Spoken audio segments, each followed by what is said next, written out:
RCF. Nous sommes avec l'abbé Benoît Lobet, qui est le curé de la cathédrale et le doyen du centre-ville. Ou est-ce que je l'ai bien dit, Benoît ? Oui, curé, doyen. Alors, Benoît, évidemment, la cathédrale, c'est un lieu particulier dans Bruxelles, parce que beaucoup de touristes y viennent, mais les Bruxellois connaissent peu la cathédrale. Pourtant, le temps du carême est un temps qui leur ferait du bien d'une certaine manière. Mais bien entendu, c'est un temps privilégié de conversion personnelle et communautaire, de formation aussi, pourquoi nous proposons à la cathédrale, comme c'est souvent le cas dans les cathédrales, au moins des capitales, mais aussi des autres cathédrales dans le monde, des conférences de formation, tout public, pour le temps du carême. Alors quand vous dites tout public, disons, ça irait de quel âge à quel âge ? Qu'est-ce que vous diriez ? Oh, quand même des adultes, ou des grands jeunes. Et puis jusqu'à épuisement des âges. Est-ce que ça peut être des chrétiens débutants ou est-ce qu'il faut qu'ils aient une formation ? Non, d'abord parce que le propos de ces conférences, nous ne voulons pas les centrer sur des thèmes d'abord religieux ou chrétiens, mais sur des questions de société qui intéressent a priori tout le monde, en manifestant comment, du point de vue chrétien, on pourrait aborder ces questions compliquées pour notre vie quotidienne. Alors, avant de les voir chacune séparément, est-ce que c'est un cycle, donc il faut tout faire, ou bien on peut venir à l'une ou l'autre d'entre elles ? C'est évidemment mieux de participer aux 3 conférences, mais elles sont aussi indépendantes les unes des autres. Alors, commençons avec la première. C'est quel jour, la première ? Le 10 mars, c'est un dimanche. Chaque fois, ce seront des dimanches après-midi, le 10, le 17 et le 24. La première, c'est donc le dimanche 10 mars à 15h. Je signale d'emblée, je le rappellerai tout à l'heure, que c'est suivi à 17h par la célébration des vêpres. Et la première conférence, elle porte sur un sujet de société qui est très important, qu'on peut appeler la sécularisation de la société ou la laïcisation de la société contemporaine, particulièrement la société belge. Nous ne vivons plus en régime de chrétienté, comme on a pu le connaître. Même en Flandre, oui. Et donc, la question est de savoir, quand on n'est plus en régime de chrétienté, comment est-on encore chrétien ? Mais alors, le cardinal de Kessel disait, il faut pas avoir peur. Bien sûr. Le cardinal de Kessel a fait un très bon livre là-dessus il y a 2 ans. Et ce qui m'avait frappé, c'est que ce livre du cardinal était tout à fait en connivence avec un autre livre que je venais de lire, d'une philosophe française qui s'appelle Chantal Delsol, qui est membre de l'Institut de France, qui est à l'Académie des sciences morales et politiques, et qui venait de produire un petit livre au CERF qui s'appelle précisément « La fin de la chrétienté ». Et c'est elle que j'ai invitée pour parler de ce phénomène de sécularisation. Mais justement, Benoît, quelle est la différence entre lire le livre d'une dame comme Madame Delsol, qui est une grande pointure, pourrait-on dire, et puis le fait de venir à des conférences à la cathédrale ? Parce que c'est toujours intéressant d'avoir quelqu'un en direct qui parle de son texte, parce qu'on peut l'interroger, parce qu'on voit un peu l'enthousiasme qu'elle met dans ce qu'elle a écrit, dans ce qu'elle a produit, les motivations pour lesquelles elle a écrit ce texte, ce qui l'a poussé à écrire, etc. Et donc c'est très différent de rester chez soi dans son fauteuil à lire un texte, ou bien d'aller rencontrer quelqu'un qui parle d'un texte. Alors évidemment, parce que c'est une conférence de carême, ça veut dire que ça doit nous aider, j'imagine, dans la vie courante, ça doit nous aider ça doit nous rendre plus heureux. Donc, selon vous, parce que moi j'ai un peu le sentiment que certains chrétiens regrettent le temps de la chrétienté, qu'ils aimaient bien l'époque de la chrétienté. Mais pourquoi est-ce qu'on devrait être très heureux de ne plus y être ? Mais cette conférence devrait nous aider à renoncer à la nostalgie, ça très certainement, parce que la nostalgie est mauvaise conseillère, de toute façon. Et puis parce que si le régime de chrétienté a porté des fruits indéniables, il a aussi conduit à la disparition de la chrétienté. Il s'est rongé lui-même de l'intérieur, et pour des motifs de pouvoir, de prise de pouvoir, d'ambition aussi, etc. Et donc, devenir des chrétiens plus modestes dans un monde qui n'est plus chrétien, c'est un fameux défi à relever.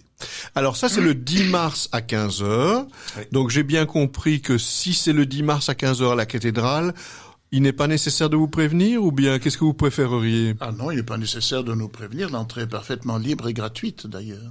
Alors, évidemment, j'imagine que le livre de Madame Delsol sera disponible Oui. après ou avant. Enfin, il y aura moyen de le trouver sur place. Oui. Alors, le 17 mars, par contre. Alors, le 17, c'est un autre défi de société très important que nous voulons aborder. C'est la question du respect de l'environnement, du changement climatique et de l'écologie. Et nous avons demandé à un homme politique engagé en politique de donner sa lecture d'un texte qui n'est pas a priori politique, qui est un texte du pape, l'encyclique Laudato Si et le complément de l'exhortation apostolique Laudate Deum du pape François.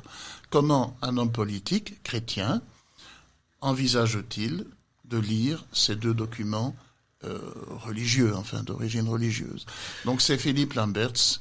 Philippe Lamberts, il est connu, c'est un député européen belge, écolo, qui termine d'ailleurs son mandat de député européen ici en juin, et qui gentiment a accepté de venir faire cet exercice. Mais il y a des thèmes de société comme justement celui du changement climatique ou même de la solidarité ou des pauvres. Enfin, il y a des thèmes de société où les chrétiens ont dit des choses, et notamment le pape ou le patriarche de Constantinople ou l'archevêque de Canterbury, ça dépend un peu qui, ont dit des choses. Mais en quoi est-ce que ça devrait être un sujet de méditation pendant le carême? Pourquoi est-ce que pendant le carême, je devrais m'intéresser à ces questions sociales? Est-ce que c'est pas des questions pour toute l'année? C'est évidemment des questions pour toute l'année, mais c'est des questions à traiter dans ce temps privilégié de recueillement qu'est le carême. Et se recueillir, ça pourrait conduire à une tentation qui serait de se restreindre à des sujets religieux. Or, le carême est un temps d'ouverture du cœur et de l'esprit. C'est pourquoi nous privilégions, nous, dans ces conférences de carême, des questions sociétales. Mais en les traitant, en les faisant traiter par des chrétiens, Madame Delsol est une chrétienne, Monsieur Lambert c'est un chrétien, le troisième j'espère aussi, je vous dirai qui c'est tout à l'heure, et donc avec un point de vue chrétien, ce qui permet normalement d'élargir le cœur, l'intelligence et l'appréhension de ces questions par les chrétiens. Justement, Benoît Lobé, la troisième conférence est donc le 24 mars, c'est bien ça, hein, à 15h. Donc là encore, il vaut mieux venir un peu avant pour être vraiment sûr, mais la cathédrale peut accueillir beaucoup de gens. Oui. Qui ce sera le 24 ? Bien, c'est l'archevêque. Donc lui-même. Oui, lui-même. C'est pour ça que je disais que j'espère que lui aussi est chrétien, mais je suis persuadé que oui.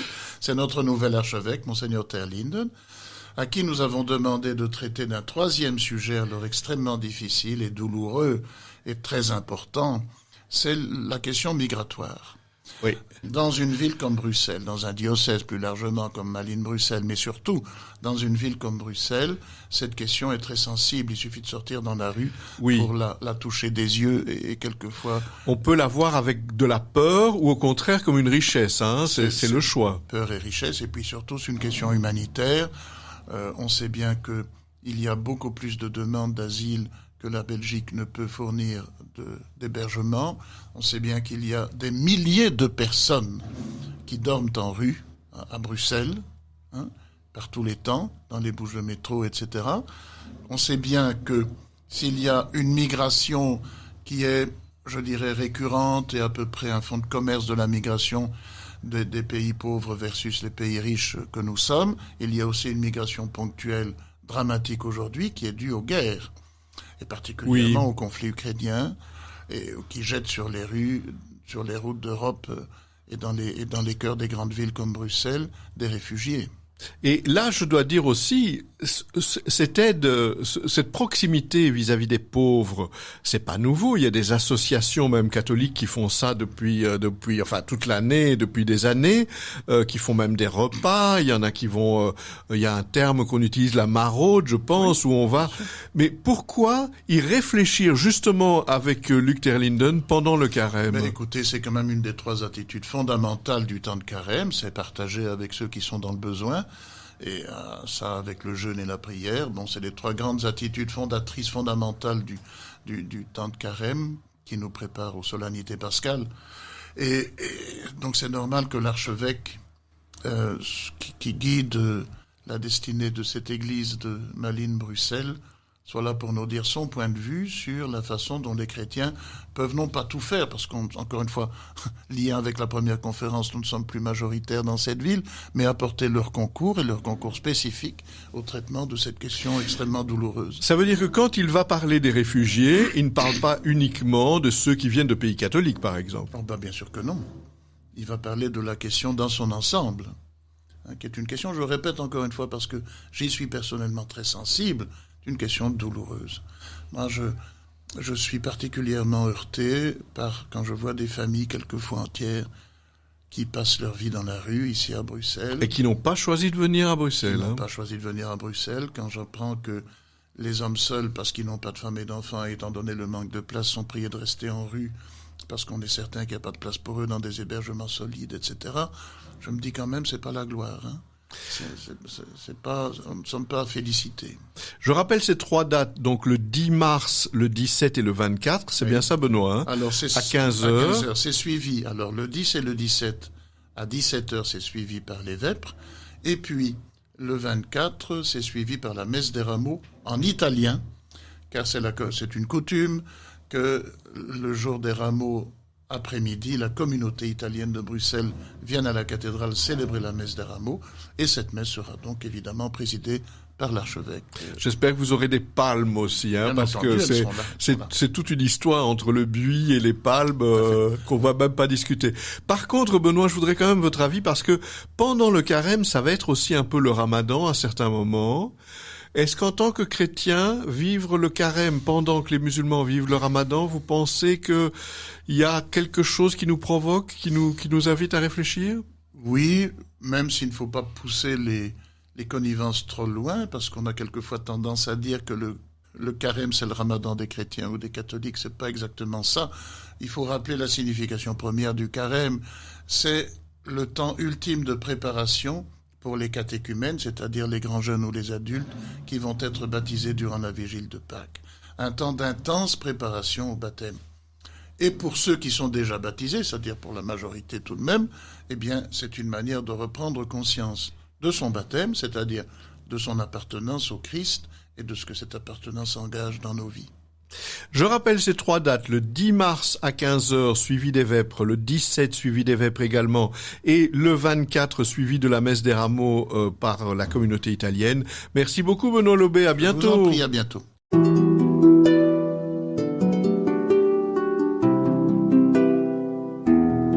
Au fil de la vie, Enzo Bordonaro. Ici Enzo Bordonaro, je reprends un peu la parole pour vous demander un retour, si vous avez le temps, de nous écrire une carte postale sur l'émission Au fil de la vie que vous venez d'entendre. N'hésitez pas à nous l'envoyer. Je vous rappelle l'adresse RCF Bruxelles, rue de la Linière 14 060 Bruxelles, parce que nous avons toujours besoin de retours, nous avons besoin de gens qui nous disent ce qu'ils aiment dans nos émissions ou ce qu'ils voudraient entendre. Je vous rappelle également que vous pouvez écouter nos émissions en différé cette fois-ci, non seulement sur notre site rcf.be